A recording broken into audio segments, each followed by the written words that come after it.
நானும் சொல்லி சொல்லி சொல்லி போப்பான ஆகிப்போச்சுங்க எனக்கு உண்மையிலேயே. இப்படி அங்கே வேஷம் லேவலில் வந்து 14 நாள் விஜய் சேதுபதியோட, ஐயோ அவ்வளோ ஸ்வீட்டுங்க அந்த பையனே சொல்லிக்கிறேன்ப்பா, பரவாயில்லையா? ஆமாம், மட்டும்தான் முக்கியம். அது அவங்களா அறிவிக்கிற அம்மா மட்டும்தான். தனி நடிகர்களுக்கும் இவர் படத்தில்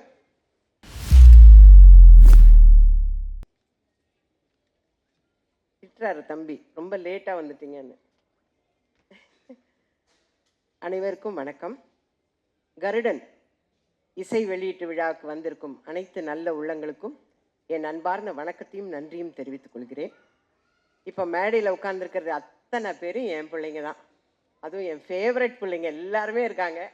இந்த விழாவில் என்ன கலந்துக்க அழைச்சதுக்காக ப்ரொடியூசர் சார் குமார் சாருக்கும், டைரக்டர் சாருக்கும், சூரி தம்பிக்கும் என்னுடைய நன்றியை தெரிவிச்சுக்கிறேன். கொஞ்சம் மிஸ் பண்ணியிருந்தானா என் பிள்ளைங்களெல்லாம் நேரில் பார்த்துருக்க முடியாது. விஜய் சேதுபதி, சிவகார்த்திகேயன், அவர் ஒருத்தர் தான் இன்னும் பேலன்ஸில் இருக்கார். சிவகார்த்திகேயன், அப்புறம் Samuthirakani sir, Sasikumar sir, Soori sir. அதை விட சூரி சாரை ஒரு நல்ல ஹீரோ அப்படின்னு நமக்கு கண்டுபிடிச்சி கொடுத்த இயக்குனர், அவருக்கு இந்த நேரத்தில் நான் வந்து நன்றியை தெரிவிச்சுக்கிறேன். சசிகுமார் சார் சொன்ன மாதிரி நான் நிறைய நேரம் பேசலை, ஏன்னா ரொம்ப லேட்டாக வந்துட்டேன். சசிகுமார் சார் சொன்ன மாதிரி நாளைக்கு ஷூட்டிங்னா நான் இன்றைக்கி தான் கன்ஃபார்ம் பண்ணேன். செப்டம்பர் 10 அன்னைக்கு மேனேஜர் சார் ஃபோன் பண்ணி என்னை கூப்பிட்றாரு. அப்பயே யோசித்தேன், ஏதோ ஒரு சப்ஸ்டியூட்டாக தான் இருக்கணும்.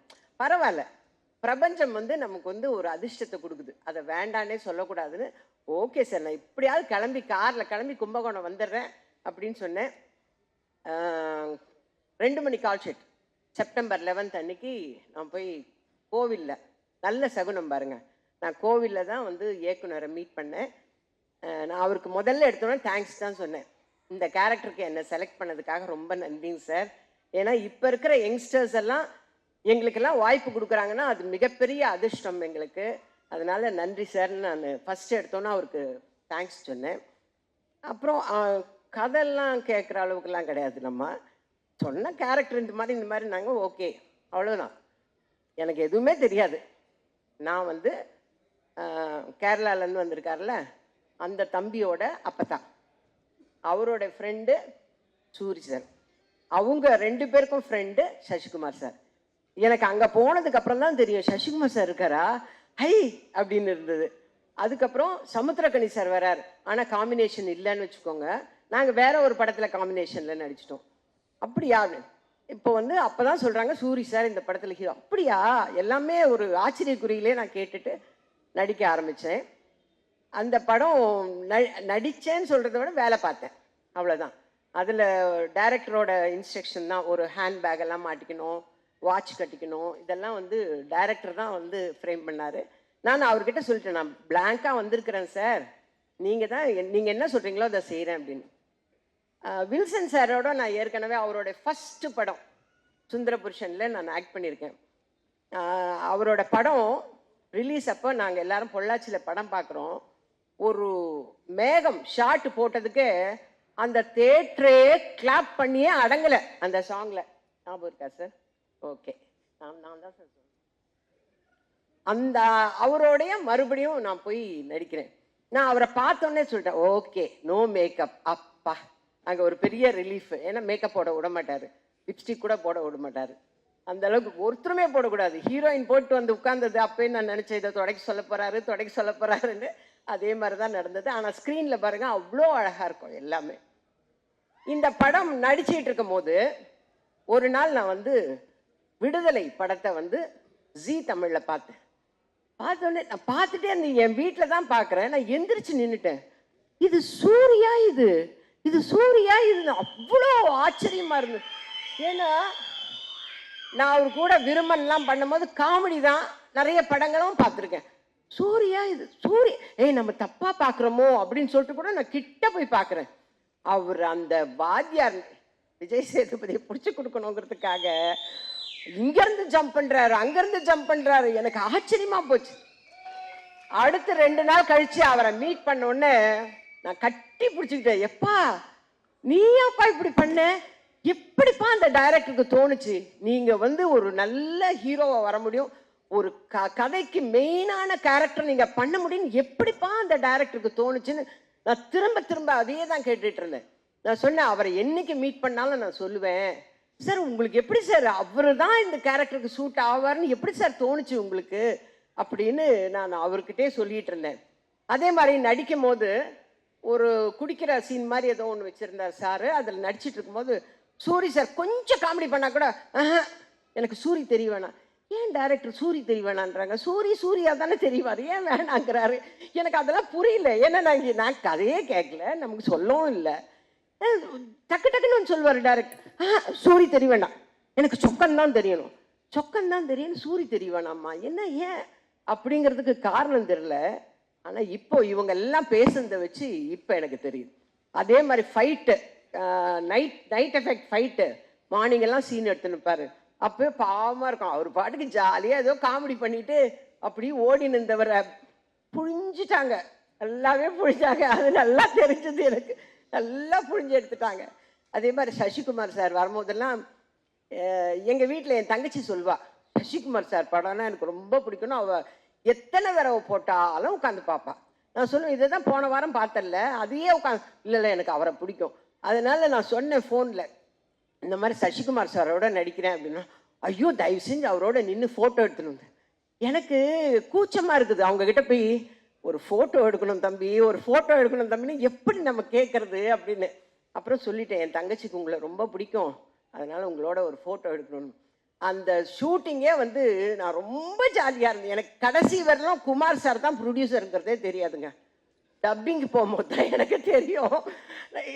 எனக்கு டோட்டலாக கதையும் தெரியாது, யார் யார் நடிக்கிறாங்கன்னு தெரியாது, யார் டைரக்டரும் தெரியாது. செப்டம்பர் 10ஆம் தேதி லோகநாதன் சார் ஃபோன் பண்ணுறாரு, கன்ஃபார்ம் பண்ணுறாரு, 11ஆம் தேதி காலையில் புறப்பட்டு போகிறேன், 2 மணிக்கு நடிக்க ஆரம்பிச்சு. இதுதான் தெரியும் எனக்கு.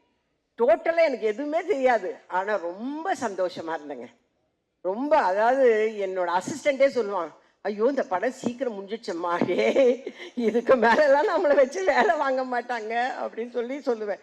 அவ்வளோ சந்தோஷமாக ஒர்க் பண்ண படம் இது. ஆச்சரியக்குறியோடவே ஒர்க் பண்ண படம். ஏன்னா விடுதலை பார்த்ததுக்கப்புறம் இப்படி ஒரு ஹீரோ இருக்காரு, இப்படி ஒரு கேரக்டர் ஆர்டிஸ்ட் இருக்கார் நமக்கு அப்படின்னு தெரிய வச்சது. அதே மாதிரி மலையாளத்துலேருந்து வந்த ஹீரோ இருக்கார் பாருங்க, டைரக்டர் சொன்னார் இல்லைங்களா, அவரை வந்து ஒரு வெறியோட தான் நடிப்பார். அது உண்மை. ஒரே ஷார்ட்டில் கிளைமேக்ஸ்க்கு முன்னாடி அப்படி வந்து பிடிக்கணும். ஃபர்ஸ்ட் டே பிடிக்கும் போது அப்படி லேசாக பிடிச்சது, அவ்வளோதான் பிடிப்பாருங்க. அடுத்து டேக்கப் அப்படி பிடிச்சாரு, அப்படி நின்றுடுச்சு, ஐயோ இந்த பையன் எப்படி பிடிக்கிறானே அப்படின்னு. அந்த அளவுக்கு ரொம்ப இன்வால்மெண்ட்டோட அவர் நடித்தார். ஹீரோயின்ஸோடலாம் அவ்வளோ காம்பினேஷன் இல்லை, பட் எல்லாருமே ரொம்ப அழகான ஹீரோயின்ஸு. ஏன்னா எங்கள் வில்சன் சார் கைப்பட்டாவே அப்புறம் எப்படி இருக்கும் சார், அப்படி கொடுப்பீங்கன்னு சொல்லுவார். அவ்வளோ சூப்பராக எடுத்திருக்காங்க. நான் ரொம்ப சந்தோஷமாக நடித்த படம் இது. சமீப காலத்தில் நான் நடித்ததுலேயே ரொம்ப சந்தோஷப்பட்டு நடித்த படம் இது. அந்த மாதிரி விரைவில் நான் வந்து சிவகார்த்திகேயன் சாரோடவும் ரொம்ப சந்தோஷமாக ஒரு படம் நடிப்பேன்னு எதிர்பார்க்குறேன். இதோட எத்தனை தடவை தான் நான் இதை சொல்கிறதுனே தெரில. நானும் சொல்லி சொல்லி சொல்லி போப்பான்னு ஆகிப்போச்சுங்க எனக்கு உண்மையிலேயே. இப்படியா சான்ஸ் கேட்குறது? இல்லைன்னா நான் போய் அவங்க ப்ரொடக்ஷன்லேயாவது வேலை செய்ய போகிறேன் நான். ஏன்னா நாங்கள் வந்து இடம்பொருள் ஏவலில் வந்து 14 நாள் விஜய் சேதுபதியோட, ஐயோ அவ்வளோ ஸ்வீட்டுங்க அந்த பையனே சொல்லிக்கிறேன் பரவாயில்லையா, ஆமாம், அந்த பிள்ளை அவ்வளோ ஸ்வீட், அவ்வளோ நல்ல பிள்ளை. எல்லாருக்கும் சிக்கன் பிரியாணி வாங்கி கொடுத்தா எனக்கு மட்டும் மதுரையிலேருந்து மட்டன் பிரியாணி வாங்கி வர்றது. அதே மாதிரி தான் சூரி, அவங்க ஹோட்டல்லேருந்து கோலா உருண்டை அது இதை சாப்பிட்டுன்னு சந்தோஷமா இல்லாமல் எப்படி இருப்பேன் பின்ன. அந்த ஷூட்டிங்கில் சந்தோஷமா இருந்ததுக்கு முக்கால்வாசி காரணம் சூரி சார் தான். மதுரையிலேருந்து சாப்பாடு எடுத்து வந்து தேனியில் கொடுப்பாரு. அந்த அளவுக்கு ரொம்ப எல்லாருமே சந்தோஷமா வேலை செஞ்சுருக்கிறோம் ஒரு ப்ராஜெக்ட்ல அப்படின்னாவே அந்த ப்ராஜெக்ட் வந்து எங்களுடைய பிளஸ்ஸிங்ஸ், எங்களுடைய சந்தோஷங்கள் அந்த ப்ராஜெக்டை நிச்சயமாக ஒரு வெற்றி ப்ராஜெக்டாக கொண்டு வரும். அதை மேலும் வெற்றி ஆக்குறது உங்கள் கையிலலாம் இருக்குது. இந்த அருமையான சந்தர்ப்பத்தை கொடுத்த அனைத்து நல்ல உள்ளங்களுக்கும் என்னோட அன்பார்ந்த நன்றியும் வணக்கத்தையும் தெரிவிச்சுக்கிறேன். விஜய் கொஞ்சம் தான்ப்பா பேசுகிறேன். என்னப்பா நம்மளாம் ஒரே காலனியில் இருக்கிறோம், கொஞ்சம் ஹெல்ப் பண்ணுப்பா. தேங்க்யூம்மா. லேட்டாக வர்றோமா லேட்டஸ்ட்டாக வரோமான்றது முக்கியம் இல்லை, வந்தால் எல்லா கண்டென்ட்டையும் இப்படி சொல்கிறோமா அப்படின்றது மட்டும்தான் முக்கியம். அது அவங்களால மட்டுமே முடியும். இந்த படத்தோட ப்ரொடியூசர் யாருன்றதே டப்பிங்கில் தான் தெரிஞ்சிருக்கு. அதுக்குள்ளே அடுத்த படத்துக்கு ப்ரொடியூசர் ரெடி பண்ணுறாங்கன்னா அது வடிவகரசி அம்மா மட்டும்தான். தேங்க்யூ ஸோ மச் அம்மா. தொடர்ந்து நெக்ஸ்ட் யார் வர போகிறாங்க அப்படின்னு சொல்லிட்டு பார்த்தீங்கன்னா, எல்லா நடிகர்களுக்கும், இந்தியாவில் இருக்கிற அத்தனை நடிகர்களுக்கும் இவர் படத்தில் ஓகே. இந்த ஒரு நேரத்தில் இயக்குனர் சொன்ன மாதிரி படத்துடைய 3வது ஹீரோயின் பிரிகேடா அவர்களையும் நல்ல